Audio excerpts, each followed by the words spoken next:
Hello दोस्तों, welcome to my channel घटना चक्र सामान्य भूगोल में आपका स्वागत है। आज लेक्चर नंबर 32 हम करेंगे, जो कि आपको पता होगा घटना चक्र यूपीएससी पीसीएस आरओ आरओ की एग्जाम के लिए कितना इंपॉर्टेंट है। तो अभी आरओ आरओ की वैकेंसी जो है अक्टूबर में आ जाएगा नोटिफिकेशन।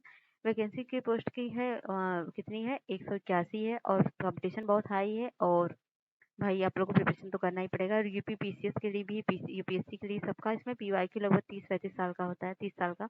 तो उसको आप करिए, 30 साल प्लस की होता है।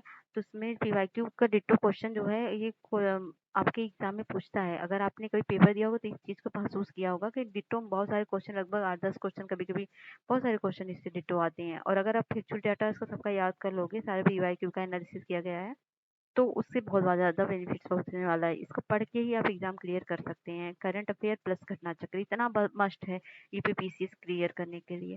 तो चलिए स्टार्ट करते हैं हम बिना टाइम वेस्ट किए हुए।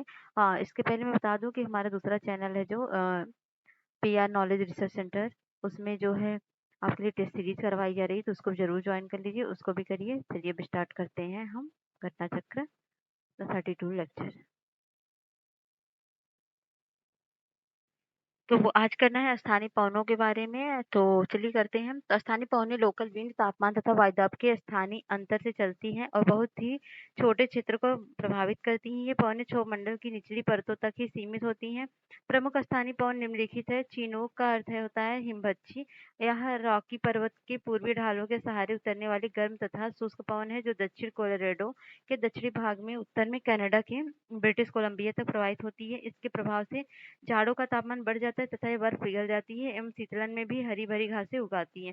चिनूक के समान ही आल्प्स पर्वत के दक्षिण ढाल से ऊपर की उठने वाली पवन उत्तरी ढाल के साथ नीचे उतरती है तो गर्म तथा शुष्क हो जाती है। इसी यूरोप में फॉन के नाम से जाना जाता है। फॉन सर्वाधिक प्रभाव स्विट्जरलैंड में होता है। सेंटा एना दक्षिण कैलिफोर्निया में चलने वाली स्थानीय पवन है। सेंटा एना चिनूक के समान गर्म एवं शुष्क होती है, परंतु चिनूक के विपरीत सेंटा एना पर्वत पूर्व पश्चिम विस्तृत घाटी में चैनल पवन के रूप में प्रवाहित होती है। हरमट्टन सहारा रेगिस्तान में उत्तर पूर्व तथा पूर्व दिशा में पश्चिमी अफ्रीका तक चलने वाली शुष्क तथा रेतीली स्थानीय पवन है। हरमट्टन के आगमन पर मौसम शुष्क हो जाने के कारण सुहावना एवं स्वास्थ्यप्रद हो जाता है। इस प्रभाव के कारण गिनी तट पर इस पवन को डॉक्टर विंड की संज्ञा दी गई है। सिराको जो है सहारा मरुस्थल से भूमध्य सागर की ओर चलने वाली गर्म शुष्क तथा रेत भरी स्थानीय पवन है। इस हवा के साथ लाल रेत की मात्रा अधिक होती है। जब ये पवनें भूमध्य सागर से होकर गुजरती हैं तो नमी धारण कर लेती हैं और दक्षिण इटली में कभी कभी ये वर्षा भी प्रदान करती है। जब वर्षा के साथ लाल रेत नीचे बैठती है तो इसे रुधिर वर्षा या रक्त वृष्टि कहा जाता है। सिराको पवन द्वारा लीबिया से उठाए गए धूल कण को माल्टा, इटली एवं स्पेन, क्रोएशिया, मोंटेनेग्रो, अल्बानिया एवं ग्रीस तक पहुंचाया जाता है। अफ्रीका में सिराको के कई स्थानीय नाम है, जिसे मिस्र खमसिन, लीबिया में गिबली, ट्यूनीसिया में चीली आदि नामों से पुकारते हैं। सिमुक अरब रेगिस्तान में चलने वाली स्थानीय पवन है। इस पवन के क्षेत्र में कुर्दिस्तान रेगिस्तान भी आता है। मिस्टर ठंडी ध्रुवीय स्थानीय पवन है, जो कि रूम सागर उत्तर पश्चिम भाग और खासकर स्पेन तथा फ्रांस को प्रभावित करती है। इस पवन के आगमन पर तापमान हिमांक के नीचे गिर जाता है तथा मौसम सर्द हो जाता है। बोरा शुष्क, ठंडी एवं तीव्र गति से चलने वाली पवन है। एड्रियाटिक सागर के पूर्वी तट पर चलती है। इटली तथा पूर्व उत्तरी भाग इससे विशेष रूप से प्रभावित होते हैं। मिस्टल की अपेक्षा बोरा कुछ आर्द्र भी होती है। ब्लिजार्ड के हिम झंझावत युक्त ध्रुवीय पवनें होती हैं। इसका प्रवाह क्षेत्र उत्तरी तथा दक्षिणी ध्रुव, साइबेरिया, कनाडा तथा संयुक्त राज्य अमेरिका है। संयुक्त राज्य अमेरिका में, चलिए ये सब जो है हम यहाँ से याद कर लेते हैं। तो पवन है स्थानीय स्थान मुख्यतः है तो नार्दर्न जो है संयुक्त राज्य अमेरिका में, नॉर्टी जो मैक्सिको संयुक्त राज्य अमेरिका में, विली वाव अलास्का में है, पैम्पेरा अर्जेंटीना में है, पापा गायो जो मैक्सिको में है, पुरगा जो टुंड्रा प्रदेश में है, बाई जो पूर्वी फ्रांस स्विट्जरलैंड में, मिस्टर जो स्पेन एवं फ्रांस में है, बुरान जो है रूस में है, बोरा जो एडियाटिक तट पर है, केप डॉक्टर जो है दक्षिण अफ्रीका गणराज्य में, हबूब जो है सूडान में, सिस्तान जो है पूर्वी ईरान में, ट्रेमोटेन जो है मध्य यूरोप में और लेवेंटर जो है स्पेन में है। सिराको सहारा मरुस्थल इटली में है। चिनूक रागीस पर्वत संयुक्त राज्य अमेरिका में, फॉन जो है अल्प्स पर्वत स्विट्जरलैंड में है और ये गर्म पौने है, याद करिएगा।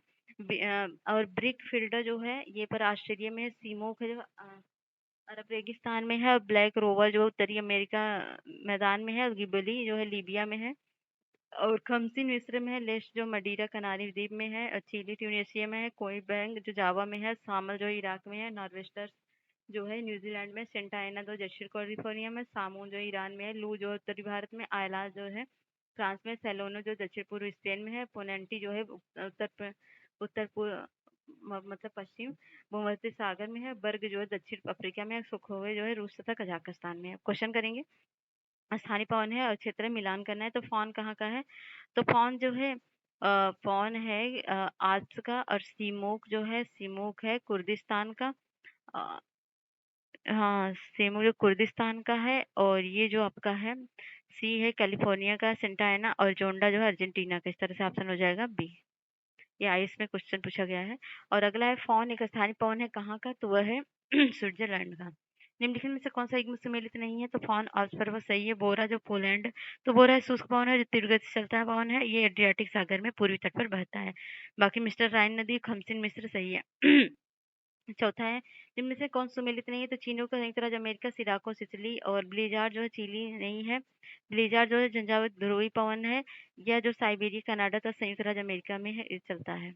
तो अनारवेस्टर जो है ये भारत का सही है। सही नहीं है ना, तो ये ब्लिजार्ड सही नहीं है। बाकी तो अनारवेस्टर भारत में चलने वाले स्थानीय पवन है जिन्हें काल बैसाखी भी कहते हैं। अगला है छठवां, निम्न स्थानों में से किस एक में रुधिर वर्षा होती है? तो वो होती है इटली में रुधिर वर्षा। सहारा मरुस्थल से भूमध्य सागर की ओर चलने वाली गर्म शुष्क तथा रेत भरी पवन सिराको कहलाती है। इस पवन के साथ लाल रेत की मात्रा अधिक होती है। जब ये पवनें भूमध्य सागर से होकर गुजरती हैं तो नमी धारण कर लेती हैं और दक्षिण इटली में कभी कभी वर्षा भी प्रदान करती हैं। जब वर्षा के साथ लाल रेत नीचे बैठती है तो इसे ही रुधिर वर्षा या रक्तवृष्टि कहा जाता है। आसानी वायु का नाम है और संबंधित देश है। सिराको कहाँ का है? सिराको जो है ये फ्रांस का सही है। बोरा आपको पता है कहाँ का है, तो इसके पहले मैंने बता दिया है, बोरा और ब्लिजार्ड, तो इसको देख लीजिए। तो अगला का पहला सही है। तो सिराको एक भूमध्यसागरीय पवन है जिसका उद्गम सहारा रेगिस्तान से है। सिराको पवन द्वारा लीबिया से उठाए गए धूल कण को माल्टा, इटली, क्रोएशिया, मोंटेनेग्रो और अल्बानिया एवं ग्रीस तक पहुंचाया जाता है। तो फ्रांस संबंधित नहीं है, तो सम्मिलित नहीं है। बाकी सब फ्रांस सम्मिलित है। ओके। अगला है, संयुक्त राज्य अमेरिका के मध्य मैदानों पर चीनोक हवाओं हवाओं का क्या प्रभाव पड़ता है? तो वो पड़ता है जाड़े के तापमान का बढ़ना। और निम्नलिखित पवनों का सही क्रम कौन सा नहीं है? सुमेलित कौन सा नहीं है? सेंटा एना कैलिफोर्निया सही है। अबोब सूडान सही है। यामो जापान सही है। मिस्टर जो ऑस्ट्रेलिया नहीं है। मिस्टर कहाँ का है? तो तो ऑस्ट्रेलिया की विक्टोरिया मरुस्थल में चलने वाले गर्म शुष्क स्थानीय पवन को ब्रिक ब्रिक फील्डर कहते हैं। मिस्टर जो है ध्रुवीय स्थानीय पवन है जो भूमध्य सागर के उत्तरी पश्चिम विशेषकर स्पेन तथा फ्रांस में प्रभावित होता है। तो ये हो जाएगा मिस्टर। अगला है, निम्नलिखित में से कौन सा सम्मिलित नहीं है? तो लेवेस जो है स्पेन है। ब्रिक फील्ड ऑस्ट्रेलिया सही है। ब्लैक रोवर उत्तरी अमेरिका। सामल जो है ऑस्ट्रेलिया का नहीं, सामल जून जून महीने में प्रभावित होने वाली गर्म शुष्क एवं धूल भरी पवन है जो इराक, ईरान और अरब प्रायद्वीप में उत्तर या पश्चिम में प्रभावित होती है। वन क्या है? वन केवल प्राकृतिक संसाधन नहीं बल्कि पर्यावरण का बहुत महत्वपूर्ण घटक है। पारिस्थितिक संतुलन बनाने के रखने के लिए वनों की भूमिका है। भूटान सरकार ने अपने देश के कुल भौगोलिक क्षेत्रफल का लगभग 60% भाग पर वन संवैधानिक प्रावधान किया है रखने का। और वर्ष 2020 में भूटान का लगभग 71% भूभाग वनों से आच्छादित। विश्व बैंक में 2020 के आंकड़ों के अनुसार जापान, इंडोनेशिया और भारत, चीन, ये सब प्रतिशत दिया गया है। तो ये तो चेंज होते रहते हैं, हम क्वेश्चन के थ्रू इसको सॉल्व कर लेंगे। सेल्वा वनों की विशेषता क्या होती है? तो ये चौड़ी पत्ती पत्ती सदाबहार वृक्ष होते हैं। ब्राजील में अमेज़न नदी बेसिन में पाए जाने वाले वनों तो देख के कारण घने चौड़ी पत्ती वाले सदाबहार में पाए जाते हैं। और ये है भौगोलिक क्षेत्र 400 मीटर विशेषता पर है। माह है, औसत है, तापमान है, जिसमें बताना है उससे। यदि इस भौगोलिक क्षेत्र में प्राकृतिक वन विद्यमान हो तो सर्वाधिक संभावना यह है कि क्या होगी, कितनी वर्षा होगी, क्या होगी, तो वह हो जाएगा, ये प्रदेश होगा उष्णकटिबंधीय वर्षा वन होगा। ठीक है। ये ऊंचाई दिया है, ये जनवरी फरवरी महीने में एक पूरा टेम्परेचर वगैरह वर्षा तापमान सब बताया गया है, देख लीजिएगा। अगला है, विश्व वन क्षेत्र में किस एक के फैलाव की प्रतिशत सर्वाधिक है? तो शीतोष्ण शंकु वृक्षी वन की सबसे ज्यादा प्रतिशतता है। तो निम्नलिखित प्रदेशों में से किसमें कुल भौगोलिक क्षेत्रफल का 70% भाग वन रखने की संवैधानिक प्रावधान है? तो भूटान का है। और सदाबहार वन पाए जाते हैं कहाँ पर? वो पाए जाते हैं ब्राजील में। Amazon Brazil. अब देख लीजिए यहाँ पर भूमध्य रेखा के निकट किस तरह के वन पाए जाते हैं? तो पाए जाते हैं उष्णकटिबंधीय वन पाए जाते हैं भूमध्य रेखा के निकट। पृथ्वी पर घने वन अधिकतर मिलते हैं कहाँ पर? वो विषुवत रेखा के पास मिलते हैं। निम्नलिखित में से कहाँ विस्तृत उष्णकटिबंधीय वर्षा वन पाए जाते हैं? तो पाए जाते हैं कांगो घाटी में। टैगा वन की विशेषता क्या है? तो टैगा वन समशीतोष्ण क्षेत्र की होती है। विश्व के सबसे बड़े एवं सबसे घने वन कौन से हैं? ब्राजील में है। और किस देश में उसके भौगोलिक क्षेत्र का सर्वाधिक प्रतिशत वन आच्छादित है? तो वह है जापान का। और जापान का लगभग 68.4% है। इंडोनेशिया का, बाकी भूटान का तो सबसे ज्यादा है, पता है। कोटधारी वन नहीं पाए जाते हैं कहाँ पर? अमेजोनियो में नहीं पाए जाते हैं। अगला शंकुधारी वन जहाँ मुख्यतः पाए जाते हैं वो कौन सा स्थान है? वो शीतोष्ण क्षेत्र है। अफ्रीका के निम्नलिखित देशों में से किस एक में सघन उष्णार्ध वन है? तो वह है आइवरी कोस्ट में। ये कथन कारण दिया है। तो शीतोष्ण वनों के विपरीत यदि उष्णकटिबंधीय वर्षा वनों का निरीक्षण किया जाए तो उत्पादी कृषि स्तर निकलते हैं जो कई वर्षों तक रासायनिक उर्वरकों के बिना गहन कृषि का भरण पोषण कर सकते हैं। शीतोष्ण वनों की तुलना में उष्णकटिबंधीय वर्षा वनों की प्रधानता उत्पादकता बहुत अधिक होती है। तो कौन सा सही है? ए गलत है परंतु आर सही है। ठीक है, ऑप्शन डी हो जाएगा। यदि उष्णकटिबंधीय वर्षा वन काट दिए जाएं तो यह उष्णकटिबंधीय पर्णपाती वन की तुलना में शीघ्र पुनर्योजित नहीं हो पाता है। ऐसे इसलिए होता है क्योंकि क्योंकि वर्षा वन की मृदा में पोषक तत्वों का अभाव होता है, क्योंकि वर्षा बहती रहती है जिससे भूमि कटाव से वो पोषक तत्व भी कट जाते हैं। इमारती लकड़ी है देश है, तो देवदार कहाँ पाया जाता है? तो देवदार पाया जाता है कनाडा में। और डगलस डगलस डगलस मैक्सिको। और मोहोगनी मोहोगनी म्यांमार। और सागौन होंडुरास। तो इस तरह से ऑप्शन हो जाएगा सी। यहाँ पर दिया है, देख लीजिए। सागौन म्यांमार। एक मिनट, सागौन में एक मिनट, मैंने गलत मिला दिया क्या? एक मिनट, गलत मिला दिया, एक मिनट मैं सही कर देती हूँ उसको। हाँ, तो सागौन तो म्यांमार में है। और महोगनी का होंडुरस में है, महोगनी होंडुरस में है। और डगलस फर कहाँ पे है? तो ये मैक्सिको में। और देवदार कहाँ पे है? कनाडा में। तो इस तरह से ऑप्शन हो जाएगा आपका सी। अगला है, ये मानसून वन है। और ये कौन सा है जो वृक्ष वगैरह पाए जाते हैं? तो देख लेते हैं। एक मिनट, ये हैंग कर रहा है यार। एक मिनट। अगला क्वेश्चन है, सूची एक को सूची दो से मिलान करना है। मानसूनी पवन, तो ये होगा आपका सागौन का ताखू। और विस्तृत रेखी होगा महोगनी एवं रोजवुड। और वो मध्य सागर वन का होगा। वो मध्य भूमध्य सागर वन का होगा अलखू बुखारा। और कोड़धारी वन का होगा चीड़ तथा फर। इस तरह से ऑप्शन ए सही हो जाएगा। अगला क्वेश्चन है 19 नंबर का, विश्व का कौन सा देश मुलायम लकड़ियों में लकड़ी की लुगदी का सबसे बड़ा उत्पादक एवं निर्यातक है? वो कनाडा है। निम्नलिखित में से कौन सा एक देश विश्व में ईंधन काष्ठ का सबसे बड़ा उत्पादक है? तो वह है भारत। और डेलबर्जिया जाति निम्नलिखित में से किस एक संबंधित है? तो वह है शीशम से संबंधित है। मरुस्थल क्षेत्र में जलहास को रोकने के लिए निम्नलिखित में से कौन सा पूर्ण रूपांतरित होता है? कठोर एवं मोम पड़, या लघु पड़, या पड़ की जगह काटे। तो इस तरह से ऑप्शन डी हो जाएगा। ये वनस्पति प्रकार है, क्षेत्र है। तो माक्ची क्या है? माक्ची भूमध्य सागर का तटीय क्षेत्र है। फिम्बस का दक्षिण अफ्रीका होता है। चैम्परेल का होता है कैलिफोर्निया। और मेटोरेल का होता है चिली। तो इस तरह से ऑप्शन हो जाएगा ए। अगला है, इसको मिलान करना है आपका सूची एक का सूची दो में। तो हो जाएगा हम्म हम्म, तो हो जाएगा अधिजीवी वनस्पति जो होते हैं सहारा में, नहीं भूमध्य सागरी में। और बबूल जो होता है वो सहारा में होता है। बायोबाब समानम होता है। देवदार जो भूमध्य सागरी में होता है। तो इस तरह से ऑप्शन होगा आपका ए। ये अधिजीवी वनस्पति कहाँ पर? भूमध्य रेखी पर होगा। बबूल सहारा में होगा। ओ अबाब सवाना में होगा। देवदार भूमध्य सागरी में होगा। पत्ती कूड़ा किसी अन्य जीवों की तुलना में तेजी से विघटित होता है। इसके परिणाम स्वरूप मिट्टी का सतह प्राय अनावृत होता है। पेड़ों के अतिरिक्त वन में विविध प्रकार के पौधे होते हैं जो आरोहण के द्वारा या अधिपादप के रूप में पनपकर पेड़ों के शीर्ष पर पहुंचकर प्रतिष्ठ होते हैं और पेड़ों की ऊपरी शाखाओं में जड़ें जमाते हैं। यह किसका सबसे अधिक सटीक उपवर्ग है? तो वह है उष्णकटिबंधीय वर्षा वन का। अब विश्व जलवायु क्या है? जलवायु किसी क्षेत्र में लंबे समय की दैनिक मौसमी दशाओं का माध्य है जो तापमान, वर्षा, वायुदाब, पवनों एवं आर्द्रता द्वारा व्यक्त किया जाता है। पृथ्वी मुख्य रूप से 3 जलवायु कटिबंधों में बटा है: उष्णकटिबंधीय, शीतोष्णकटिबंधीय तथा शीतकटिबंधीय। विषुवत रेखा से ध्रुवों की ओर इन कटिबंधों का क्रमशः विस्तार होता जाता है। एशिया महाद्वीप का विस्तार विषुवत रेखा से उत्तरी ध्रुव तक है, जिसमें सभी प्रकार के जलवायु कटिबंध समाहित हैं। विश्व के विभिन्न भागों में विभिन्न प्रकार की जलवायु पाई जाती है। एक समान जलवायु वाले क्षेत्र को जलवायु प्रदेश कहते हैं। विश्व के विभिन्न जलवायु प्रदेश निम्नलिखित हैं।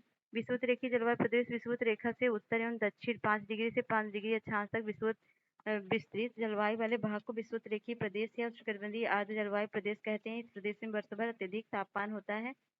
तो ये देख लीजिएगा, आप पढ़ लीजिएगा, बहुत बड़ा है और मैं पढ़ने बैठूँ तो मैं ये शॉर्ट में आपको करा दे रही हूँ। वनस्पति क्षेत्र, वनस्पतियाँ कौन-सी पाई जाती हैं? टुंड्रा एवं शीत प्रधान देशों की वनस्पतियाँ क्रायोफाइट्स होती हैं। उष्णकटिबंधीय मरुस्थलीय क्षेत्रों की वनस्पति ज़ीरोफाइट्स होती हैं और उष्णकटिबंधीय जलवायु वाली घास एवं वनस्पति मतलब वनस्पतियाँ क्या होती हैं? ट्रोपोफाइट्स होती हैं। शीतोष्ण कटिबंध क्षेत्र की वनस्पति मेसोफाइट्स होती है। कड़ी चट्टानों में उगने वाली वनस्पति लिथोफाइट्स है और दलदली एवं भूमध्य रेखीय उष्ण आर्द्रता वाली वनस्पति हाइग्रोफाइट से नमकीन क्षेत्र में पाई जाने वाली वनस्पति जल प्लवित क्षेत्र की वनस्पति हेलोफाइट है और हाइड्रोफाइट जल वाली है, नमकीन क्षेत्र वाली हेलोफाइट है। और ये क्षेत्र है, सर्वाधिक तापमान है और क्षेत्रवार तापमान है, वर्षण आंकड़े हैं और सर्वाधिक वर्षण न्यूनतम वर्षण कहाँ पर होता है? तो एशिया में सबसे अधिक तापमान कहाँ पर होता है? मित्रीबाग कुवैत में, ये लगभग 53 डिग्री सेल्सियस से इतना होता है, माइनस इतना होता है। बर्खयास रूस में माइनस सबसे कम होता है और मंसीराम में भारत में सर्वाधिक वर्षा होती है और न्यूनतम वर्षण जो होती है अदन यमन में होता है। और ये अफ्रीका में है, किबीली ट्यूनेशिया में सर्वाधिक तापमान होता है अफ्रीका में और इफ्रानो मोरक्को में न्यूनतम तापमान होता है -33 और सर्वाधिक वर्षण जो होता है ये होता है देबून दशा कैमरोल में और ये न्यूनतम वर्षण कहाँ होता है? वादी हल्फा सूडान में होता है। उत्तरी अमेरिका की बात करें तो Furnace Creek Ranch Death Valley USA में सबसे अधिक तापमान होता है, सबसे कम होता है स्नैक यूकान क्षेत्र कनाडा में और सबसे अधिक वर्षा होता है Henderson lake British Columbia Canada में और सबसे कम वर्षा होता है बटागुएस मेक्सिको में। और दक्षिण अमेरिका की बात करें तो डाविया अर्जेंटीना में सबसे अधिक तापमान होता है और सबसे कम होता है -32। सारमिंटो अर्जेंटीना में होता है और किबोडो कोलंबिया में सर्वाधिक वर्षा होता है और सबसे कम होता है एरिका चिली में। और यूरोप की बात करें तो एथेंस यूनान में सबसे अधिक तापमान और जस्ट सुगोर रूस में सबसे कम तापमान और क्राकवाइस मेंटेनीग्रो में सबसे अधिक वर्षा और एस्त्राखान में सबसे कम वर्षा। अंटार्कटिका की बात करें तो एस्पेरेंजा रिजर्व स्टेशन अर्जेंटीना की मुख्य भूमि में सबसे अधिक तापमान है। वेस्टॉक में सबसे कम तापमान है। अंटार्कटिक से पूर्व पश्चिम तट पर सबसे ज्यादा वर्षा होती है और एमुंडसेन स्कॉट में सबसे कम वर्षा होती है। दक्षिण पश्चिम प्रशांत महासागर की बात करें तो क्षेत्र है तो ओडना डेल्टा ऑस्ट्रेलिया में सबसे अधिक तापमान होता है और रैन फर्ली न्यूजीलैंड में सबसे कम तापमान होता है। माउंट वाइयालियालो ले में हवाई यूएसए में सबसे क्या होती है? सबसे अधिक वर्षा होती है और टेडा निम्ना दक्षिण ऑस्ट्रेलिया में सबसे कम वर्षा होती है। अब करेंगे क्वेश्चन। अलग अलग ऋतुओं में दिन समय और रात्रि समय के विस्तार में विभिन्नता किस कारण से होता है? तो किस कारण से होता है? पृथ्वी अपने अक्ष पर घूर्णन करती है? नहीं, इसके कारण नहीं होता। पृथ्वी का सूर्य के चारों ओर दीर्घवृत्तीय रीति में परिक्रमण, ये सही है। स्थान की अक्षांशीय स्थिति, ये गलत है। पृथ्वी का नत अक्ष पर परिक्रमण, ये सही है, तो 2-4 सही हो जाएगा।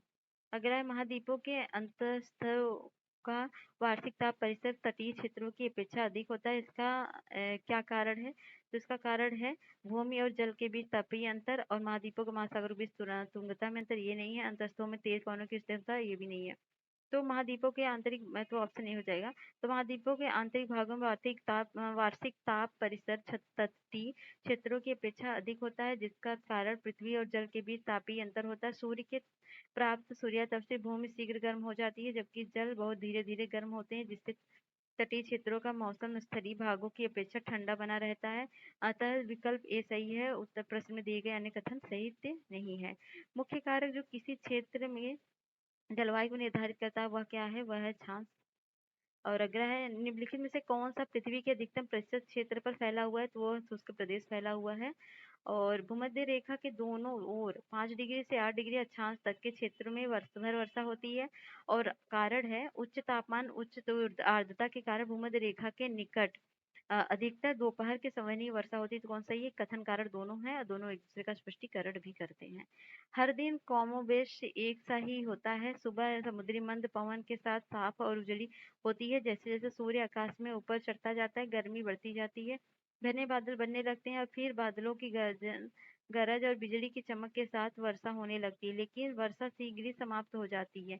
ऊपरी उदाहरण में से निम्नलिखित में से किसका वर्णन किया गया है? तो किसका वर्णन किया गया, वो किया गया है विषुवती का। अगला है, सभी प्रकार के जलवायु कटिबंधीय निम्नलिखित में से किस महाद्वीप में है? तो वह है एशिया महाद्वीप में। और निम्नलिखित देशों में से कौन सा भूमध्य रेखीय जलवायु के अंतर्गत नहीं पाया जाता? वो इथियोपिया नहीं पाया जाता, कांगो गैबन जायरे पाया जाता है। किसी एक भौगोलिक क्षेत्र की सुस्पष्ट विशेषताएं निम्नलिखित में से कौन सी? कोस्टल और शुष्क जलवायु, सुहावना और आर्द्र शीतकाल, सदाबहार और ओक। तो ये जो होगा भूमध्य सागरीय क्षेत्र। ठीक है। अगला है, निम्नलिखित में से कौन सा एक उष्णकटिबंधीय सवाना प्रदेश की जलवायु की मुख्य विशेषता है? तो मुख्य विशेषता है निश्चित शुष्क तथा आर्द्र ऋतु। अगला क्वेश्चन है, कथन कारण। विषुवत रेखीय प्रदेश का पर्यावरण पौधों के अनुकूलन है, पर मनुष्य के लिए नहीं है। विषुवतीय रेखाएं प्रदेश में औसत वार्षिक तापांतर बहुत कम है, तो कौन सा सही? तो दोनों सही, लेकिन एक दूसरे का स्पष्टीकरण नहीं करते हैं।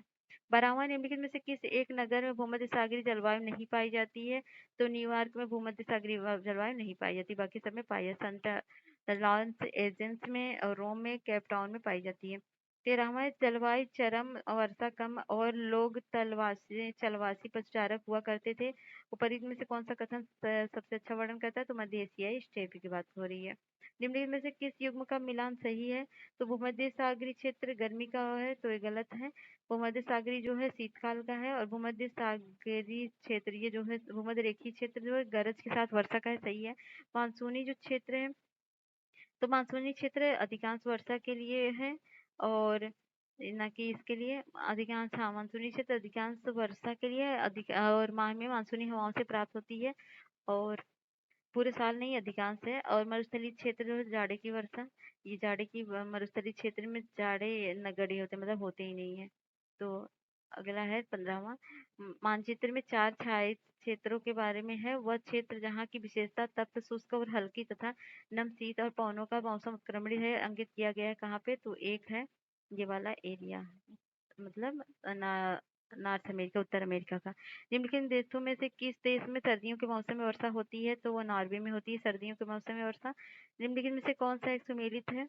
तो अर्ध शुष्क शुष्क अर्ध ऋतु शुष्क में ग्रीष्म ऋतु इटली में, या वर्ष भर आर्द्र सूडान में, या फिर आपका हो जाएगा आर्द्र ग्रीष्म ऋतु ग्रीष्म शुष्क ऋतु ईरान में, या वर्ष भर शुष्क ऋतु चिली में। तो कौन सा पूछे? सही बोले गलत पूछा? तो इसमें सुमेलित है, पहला वाला सुमेलित है, ये सब सुमेलित नहीं है। क्यों नहीं है देखते हैं। इटली में इटली रूस सागरीय अथवा भूमध्य सागरीय जलवायु प्रदेश 30 से 40 डिग्री उत्तरी एवं दक्षिणी अक्षांश में स्थित है। यहाँ की जलवायु ग्रीष्म ऋतु में गर्म शुष्क और शीत ऋतु में कम सर्द एवं आर्द्र आर्द्र है। वर्षा अधिकतर शीत ऋतु में पछुआ हवाओं के क्षेत्र में चलने वाले चक्रवातों से होती है। सूची 1 है, सूची 2 है, मिलान करना है। तो इसमें क्या हो जाएगा? कैलिफोर्निया जो है, कैलिफोर्निया भूमध्य सागरीय क्षेत्र है, और पश्चिमी ऑस्ट्रेलिया जो है उष्ण मरुस्थलीय है। और जो ये है आपका ये बांग्लादेश है, बांग्लादेश उष्णकटिबंधीय मानसून है, और साइबेरिया शीतोष्ण है। तो इस तरह से ऑप्शन बी सही हो जाएगा। अगला है, यहाँ पर ये भी मिलान करना है, तो मिलान करते हैं। तो विषुवती है कांगो में, भूमध्य सागरीय है कैलिफोर्निया में, मानसूनी जो है वो है बांग्लादेश में, और सवाना है सूडान में। इस तरह से ऑप्शन ए सही हो जाएगा। अगला है, ये भी देखना कौन सा सही है। तो भूमध्य क्षेत्रों में वर्ष 4 मुख्य ऋतुओं में विभाजित होता है, ये तो सही है। भूमध्य सागरीय क्षेत्र, नहीं नहीं ये सही नहीं है, 4 थोड़ी ना, 3 ऋतु में ना। और भूमध्य सागरीय क्षेत्र में गर्मियों में अधिक वर्षा होती है, तो ये भी गलत है, गर्मियों में नहीं होती है। और चीन की तरह जलवायु में पूरे वर्ष वर्षा होती है। उष्णकटिबंधीय उच्च भूमियां विभिन्न जलवायु के ऊर्ध्वाधर क्षेत्र वर्गीकरण को प्रदर्शित करते हैं, तो 3-4 सही है, तो ऑप्शन डी सही है। अगला कथन कारण। भूमध्य सागरीय प्रदेशों में जाड़ों में वर्षा होती है, और कारण है जाड़े में यहाँ पछुआ हवाएं चलती हैं। तो ये जो कथन कारण दोनों सही हैं, और स्पष्टीकरण भी कर रहे हैं। भूमध्य सागरीय क्षेत्रों में भारी वर्षा कब होती है? तो वो शीत ऋतु में होती है। उत्तर पश्चिम यूरोप में बंदरगाह साल भर खुले रहते हैं। दक्षिण पश्चिम हवाएं साल भर उत्तर पश्चिम यूरोप के ऊपर बहती हैं। तो दोनों कथन कार्य सही, बट एक दूसरे का स्पष्टीकरण नहीं करते हैं। ठीक है, अगला क्वेश्चन देखेंगे हम। तो ये दिया है, मौसम केंद्र के तापमान पर वर्षा अभिलेख दिए गए हैं। तो देखना, जनवरी में तापमान इतना है, वर्षा इतनी है। फरवरी में इस तरह दिया गया है।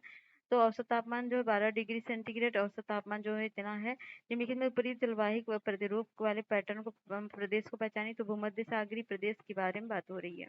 अगला है, निम्नलिखित जलवायु में से कौन दाब पेटियों के स्थानांतर संबंधित है? तो वो है आपका भूमध्य सागरीय जलवायु और ये है मानसूनी जलवायु। तो दूसरा तीसरा सही है। नेक्स्ट क्वेश्चन, जायरे से नीदरलैंड जाते समय निम्नलिखित में जलवायु प्रदेशों का कौन सा सही क्रम होगा? तो जायरे से नीदरलैंड जानते हुए आपको भूमध्य सागर पड़ेगा, उसके बाद पड़ेगा उष्णकटिबंधीय मरुस्थलीय जलवायु प्रदेश पड़ेगा, फिर भूमध्य सागर जलवायु पड़ेगा, फिर पश्चिमी यूरोपीय जलवायु पड़ेगा। ऑप्शन ए हो जाएगा। जायरे कांगो लोकतांत्रिक गणराज्य मध्य अफ्रीका में स्थित दो देशों के देशों में स्थित है, जबकि नीदरलैंड पश्चिम यूरोप में स्थित है। जायरे से नीदरलैंड जाते समय क्रमशः निम्न जलवायु प्रदेशों से होकर गुजरना पड़ेगा और भूमध्य सागरीय जलवायु उष्ण मरुस्थलीय जलवायु प्रमुख भूमध्य सागरीय जलवायु पश्चिम और यूरोपीय जलवायु, अतः ए सही है। संसार का आर्द्रतम स्थान कौन सा है? तो वह मासिनराम। विश्व का सबसे ठंडा स्थान कौन सा है? वो बर्खयास का है। और सुमेलित कीजिए, सुमेलित करना क्या है? तो ये है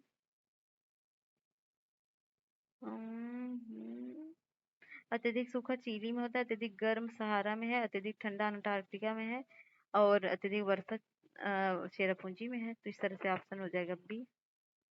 तो अल्पकालिक जलवायु संबंधी भविष्य कथन के लिए पिछले दशक में ज्ञात हुई निम्नलिखित स्थिति में कौन सी एक भारतीय उपमहाद्वीप में विरल क्षीण मानसून वर्षा से संबद्ध है? तो वह है एल नीनो और दक्षिण दक्षिण दोलन। अगला एक क्वेश्चन है, ये संदेश है कि ऑस्ट्रेलिया में हाल ही में आई बाढ़ ला नीना कारण थी। ला नीना एल नीनो से कैसे भिन्न है? तो ला नीना विषुवतीय हिंद महासागर से समुद्र के असाधारण रूप से ठंडे तापमान में चरित्रित होता है, जबकि एल नीनो विषुवतीय प्रशांत महासागर में समुद्र के असाधारण रूप से गर्म तापमान में चरित्रित होता है। एल नीनो का भारत की दक्षिण पश्चिम मानसून पर प्रतिकूल प्रभाव पड़ता है, किंतु ला नीनो का मानसूनी जलवायु पर कोई प्रभाव नहीं पड़ता। तो कौन सा सही है? एक दो या फिर एक दो या फिर ना तो एक ना तो दो। तो ना तो एक ना तो दो दोनों अपोजिट हैं। तो एल नीनो का संबंध पूर्वी प्रशांत महासागरीय जल के तापमान में वृद्धि तथा ला नीनो का पश्चिमी प्रशांत महासागर में उष्मन से है। ये एल नीनो को भारत के दक्षिणी पश्चिमी मानसून पर प्रतिकूल प्रभाव पड़ता है, जबकि ला नीनो का अंतर आविर्भाव के साथ पश्चिमी प्रशांत महासागर में उष्णकटिबंधीय भाग में तापमान वृद्धि होने तथा वाष्पीकरण अधिक होने से इंडोनेशिया और ऑस्ट्रेलिया के समीपवर्ती भागों में सामान्य से अधिक वर्षा होती है। भारत में भी ग्रीष्मकालीन मानसून अधिक सक्रिय होता है। एल नीनो बनता है प्रशांत महासागर में। तो ये देखिए जनवरी फरवरी का सब तापमान दिया है, पूछा गया है ये आकर जलवायु संबंधित है, वह जलवायु कौन सी है? तो वो है पश्चिम यूरोपीय तुल्य की। तो इस मौसम में कैसे कैसे परिवर्तन होता है, कौन कौन सा तापमान बनता है, कौन सी वर्षा होती है, ऐसे। तो ये भी सेम वैसे की जनवरी फरवरी में तापक्रम आप देख सकते हैं पूरा। ये किस प्रकार के में मतलब इनके पाए जाने की सर्वाधिक संभावना कहाँ पर है? तो यह चीन प्रकार के प्राकृतिक क्षेत्र के बारे में बात की गई है। तो नीचे दिए ग्राफ में किस स्थान मध्य औसत मासिक ताप मतलब डिग्री सेंटीग्रेड और मध्य मासिक वर्षा दर्शाती है? तो ये ग्राफ किसको दर्शाती है? आदर्श शुष्क उष्णकटिबंधीय कटिबंधीय का है ये ग्राफ।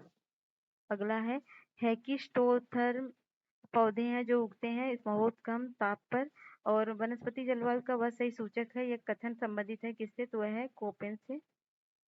निम्न में से किस क्षेत्र में भूमध्य सागरीय जलवायु प्रचलित नहीं है? तो वह नहीं है पंपाज में। अगला क्वेश्चन मृदा है। मृदा, ठीक है, मृदा करते हैं।